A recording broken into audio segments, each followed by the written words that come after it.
For the first aspect, the role of inflammation as a predisposing factor to acquire MPN, we know that MPN patients have high inflammation. And interestingly, patients who have a history of inflammatory diseases, such as autoimmune diseases, have a higher risk of myeloproliferative neoplasm, as in addition to other hematologic malignancies.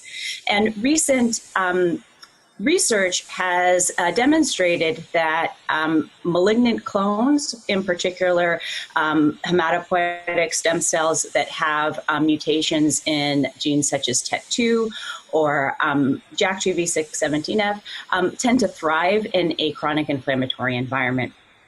And number two, the role of inflammatory cytokines in diagnosis, prognosis, and monitoring of the disease. This is currently not an area that is clinically used, but just wanted to bring it to people's attention that it would be really nice to incorporate inflammatory cytokine measurements into our clinical management of patients. And just wanted to bring that aspect up.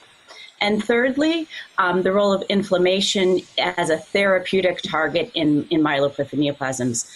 From my perspective, JAK inhibitors, the true mechanism of action of JAK inhibitors may be through their anti-inflammatory effects. And trying to expand upon the ability of JAK inhibitors to further reduce inflammation or to leverage other means to reduce inflammation in MPN may be valuable, very valuable therapeutic targets.